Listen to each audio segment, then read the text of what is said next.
एक बेलपत्र, 3 शमी पत्र। बहुत ध्यान दीजिएगा, कार्तिक के महीने में एक बेलपत्र, 3 शमी पत्र।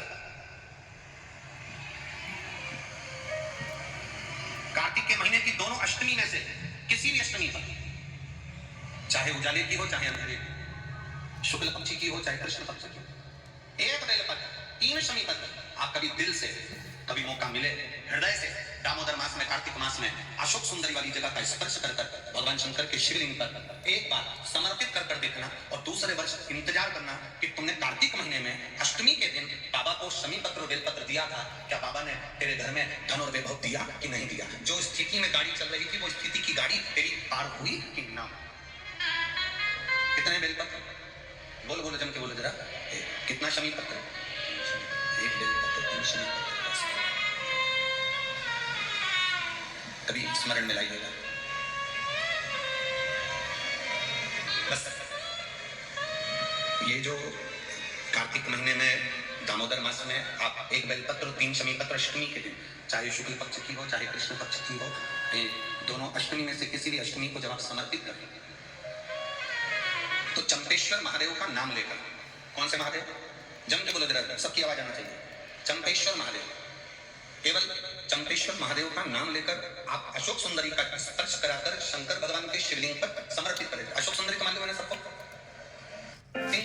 ये जलाधारी, ये बीच में से जो 2 लाइन गई, गणेश कार्तिकेय, और बीच में एक लाइन जाती है मोटी सी शिवलिंग के सम्मुख में, उसको अशोक सुंदरी का स्थान कहा है। शंकर भगवान के ऊपर जो जल की जलाधारी लगती है, जिसमें से बूंद बूंद पानी गिरता है, वो भगवान शंकर की 5 बेटियां हैं जो ऊपर कलश के रूप में रखी रहती हैं, जिसमें से बूंद बूंद जल नीचे गिरता है। जया, विषहरा, श्यामली बारी, दौतली, देव, शिव जी की 5 बेटी। शंकर भगवान की 6ठी बेटी अशोक सुंदरी बीच में। जब आप बेलपत्र 1, शमी पत्र 3, चंपेश्वर महादेव का नाम लेकर अशोक सुंदरी का स्पर्श कराकर भगवान शंकर को जब आप समर्पित करेंगे इस कार्तिक महीने में, दामोदर मास में, अष्टमी तिथि के दिन, चाहे वो शुक्ल पक्ष की हो चाहे वो कृष्ण पक्ष की हो, अष्टमी तिथि को अगर समर्पित करते हैं तो आप वर्ष भर में इंतजार कर जरूर बताना कि तुम साल भर पहले जितना कमाते थे, वर्ष भर पहले तुम जो व्यापार व्यवसाय कर रहे थे, साल भर से जो नौकरी के लिए प्रयास कर रहे थे, उसमें सफलता आपको अगले वर्ष की दामोदर मास आने से पहले मिली कि नहीं मिली, कोई स्मरण आपके भीतर होना चाहिए।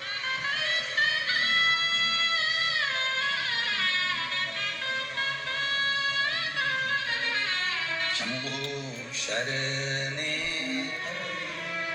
मां घड़ी रे, दुख काटो दया करने दर्शन।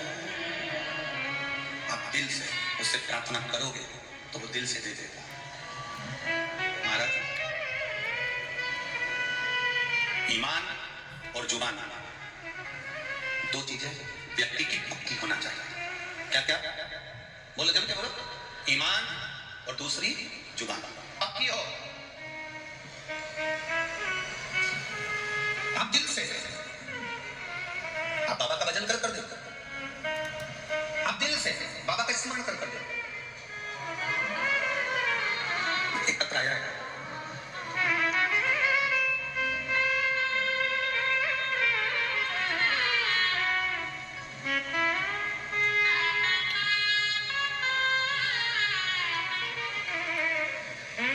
चंद्रमुखी शर्मा, पता है राया मथुरा, कहीं बैठी है? हाथ हिला सकती हैं? अगर कहीं बैठी हो तो हाथ हिलाइए। आप ही हैं? दोनों हाथ हिला दो एक बार। हाँ, हिलाइए दोनों हाथ। ठीक है, एक बार वापिस हाथ हिला दो। चंद्रमुखी शर्मा, राया मथुरा से रहने वाली हूँ। गुरुजी, बाबा का मैं क्या गुणगान करूँ?